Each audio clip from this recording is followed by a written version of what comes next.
Thanks for tuning in to leftcoastnews.net, news and information from the wacky, sometimes communist, liberal West Coast of the United States. For more, visit leftcoastnews.net.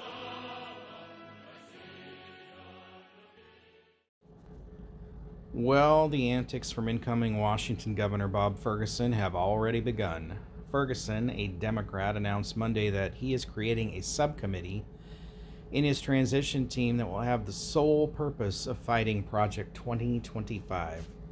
The transition team expects Project 2025 to be pushed by the Trump administration despite President-elect Trump's efforts during his campaign to distance himself from the controversial proposal. Ferguson's committee will be co-chaired by Planned Parenthood Alliance advocate CEO Jennifer Allen and King County Council member Jorge L. Barone, who is also a former executive director of the Northwest Immigrant Rights Project, Fox 13 reported. We are preparing in case President Trump attacks Washingtonians' core freedoms, Ferguson said, according to the outlet. We will keep Washington moving forward no matter what happens at the federal level. Project 2025 is a controversial initiative organized by a conservative think tank, the Heritage Foundation, that was authored by a number of conservatives, including some former Trump administration officials.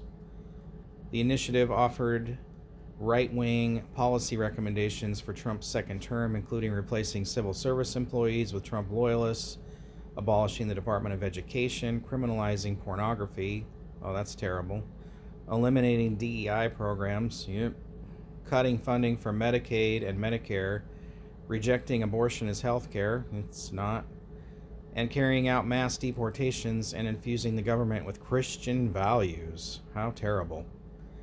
During his campaign, Trump had sought to distance himself from the initiative, which has been criticized as being an authoritarian and Christian nationalist plan that would undermine civil liberties, saying he knew nothing about it, that parts of it are absolutely ridiculous and abysmal, and that its backers are on the radical right. Former Trump officials also told Politico ahead of Election Day that people involved in Project 2025 would be blacklisted from his administration.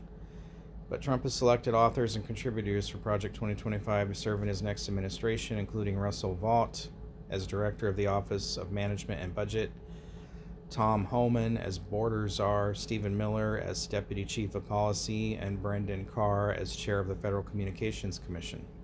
This is a critical time in our nation as we look to the possibility of our communities being under attack from many different directions, Allen said, according to Fox 13. I'm honored to serve on Governor-elect Ferguson's transition team and to co-chair the subcommittee to support his leadership in our state and country in championing and safeguarding reproductive rights and all the rights of Washingtonians.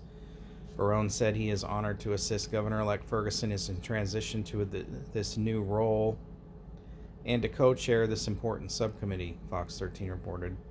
As an immigrant and the proud parent of a trans daughter, I am particularly grateful that the governor-elect is committed to protecting all Washington state residents, and especially those communities at greatest risk of having their rights attacked by the incoming federal administration, Barone continued.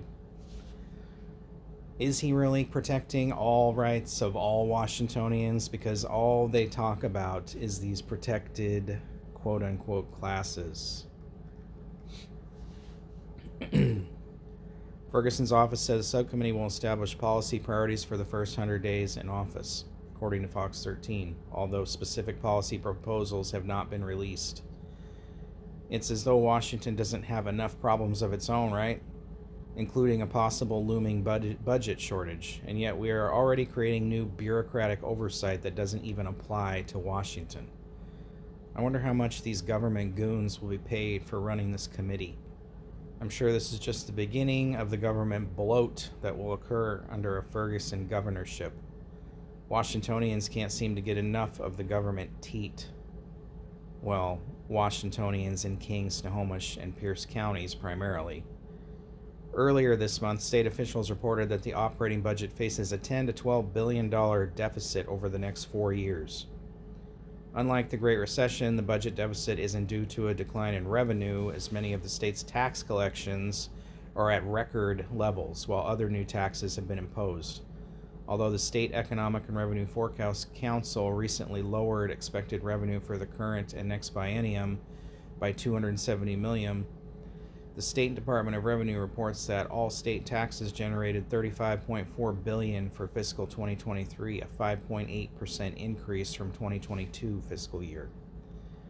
In that time frame, the state tax revenue increased by 6.2%, while revenue from that has doubled since 2014 from $8 billion to almost $16 billion. Other taxes have also had significant increases over the past 10 years.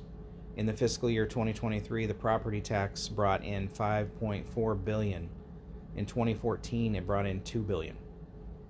One major tax to buck that trend is the real estate excise tax, which brought in $1.4 billion in the 2023 fiscal year, a 44% decrease from 2022. Yet it's still higher than the amount generated in 2007 when the housing market was at its peak. Other significant tax increases or major new taxes include the estate tax, which increased from $366 million in 2022 to $847 million in 2023, a 131% increase. The capital gains tax, which started collections in 2023 and brought in $847 million. The business and occupation tax, which increased from $6 billion in 2022 to $6.6 billion in 2023, an 11% increase. Overall, state revenue has almost doubled compared to 2014 when it brought in $17.8 billion. During the Great Recession, state revenue began to decline beginning in the 2009 fiscal year. Revenue would not begin to increase until the 2011 fiscal year, which was still below 2008 revenue levels. Revenue finally went above 2008 in 2013. As a result, the state legislature faced major budget deficits, including $5.1 billion in 2011 alone.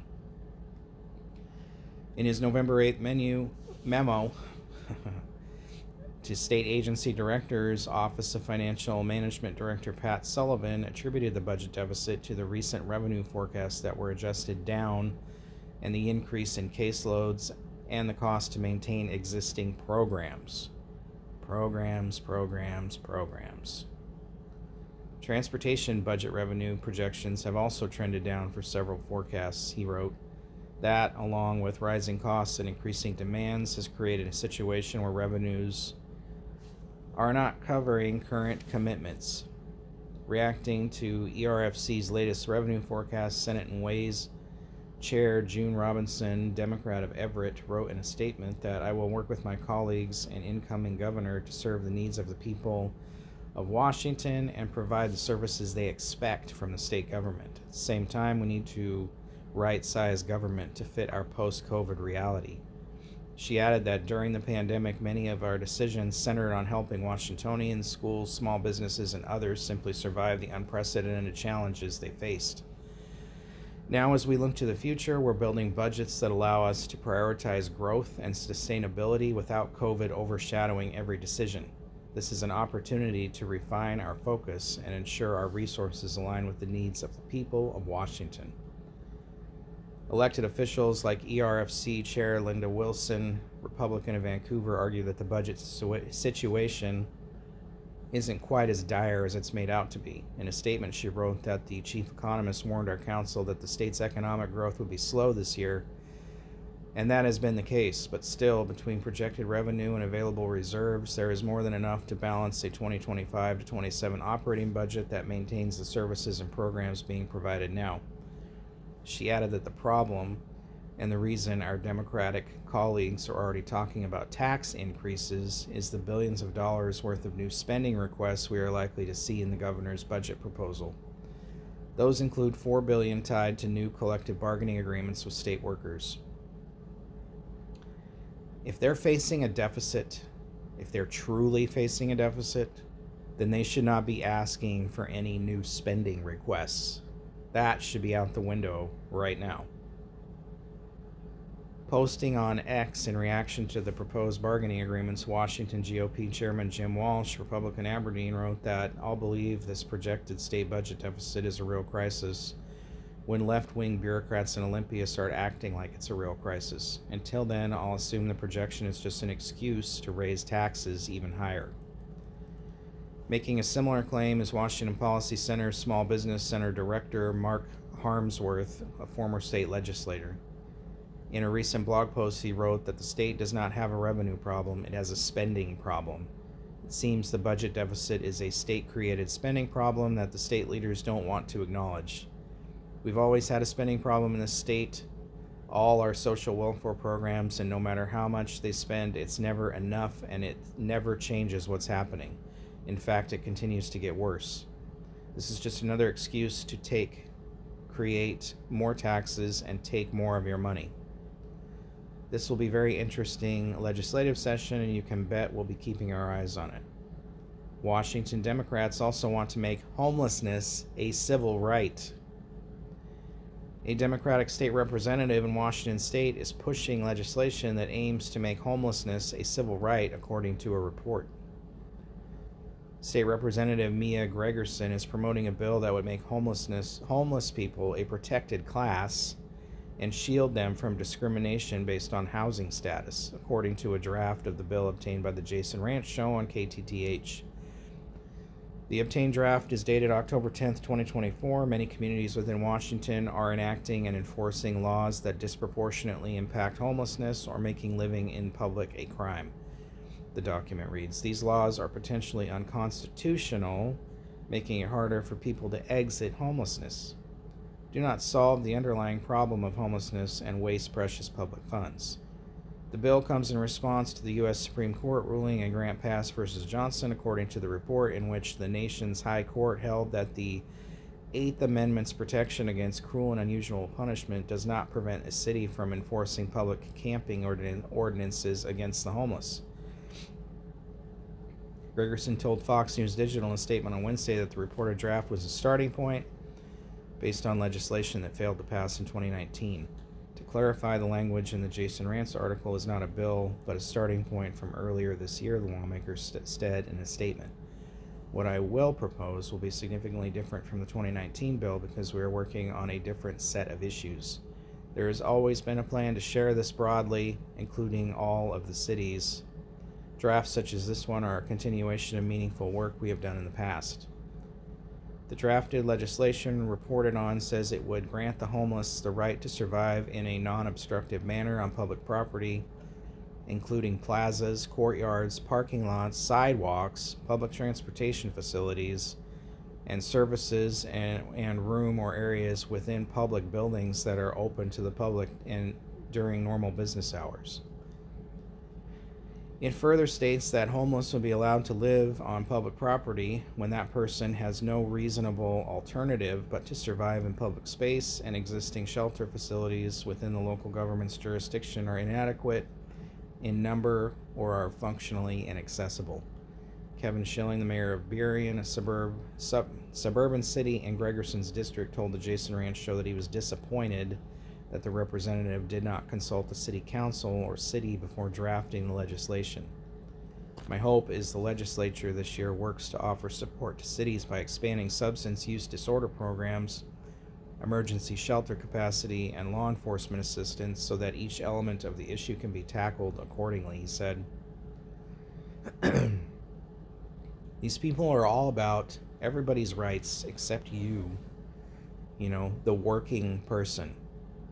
The tax-paying, working Washingtonian. You don't have any rights. All these other people can come inflict and impose themselves on you, and that's fine. That's all those Democrats care about. How about our right to use public land? Land your tax dollars paid for. How about our right to use public services like buses and other public transportation without being accosted by mentally ill or drugged out transients? This will only serve to contribute to increased crime and less public safety, if that's possible, in places like Seattle and King County. You'll have homeless camped out everywhere, legally.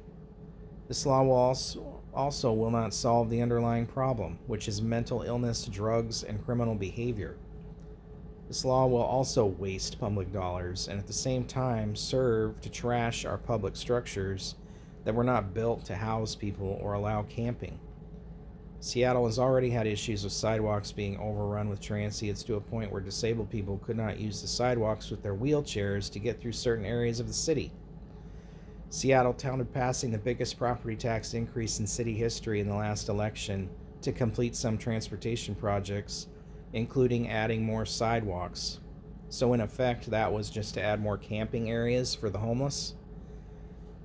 It's our civil right to be able to travel safely through the city and use city public services without threats to our safety. It's our civil right for our tax money, which more and more of is being taken, to be spent in a responsible way. This is just one more example of government irresponsibility and overreach. Pretty soon they'll be telling you they can camp on your property and there's nothing you can do about it. I mean, we're almost to that point. If somebody sets up shop on your property, you practically have to go through an eviction process to get rid of them. When are they going to address the real reasons for homelessness? Mental health, drugs, and criminal activity, instead of always skirting around that and trying to tell us it's just the high rent and economic factors. That is so far from the truth. Hundreds of millions of dollars have been wasted. King County just continues to fuel the drug problem. Someone, somewhere, is making a lot of money off of this. It's absolutely the only thing that makes sense about the way it's being handled. The same way the feds make money off of war, these politicians are backdooring this homeless crisis and becoming rich. These clowns that vote for this stuff or create these bills and laws, they just keep getting reelected because the sheeple who live in these big cities just have to have their mouth on that government teat all the time. Apparently, they feel like they're incapable of living their own lives and coming up with their own ways to get things done. And they want the government to do it all. This new legislative session starts in a couple weeks, and I suggest that you keep your eyes on it and let your voices be heard to our representatives this year to keep some of this garbage from being passed in Olympia.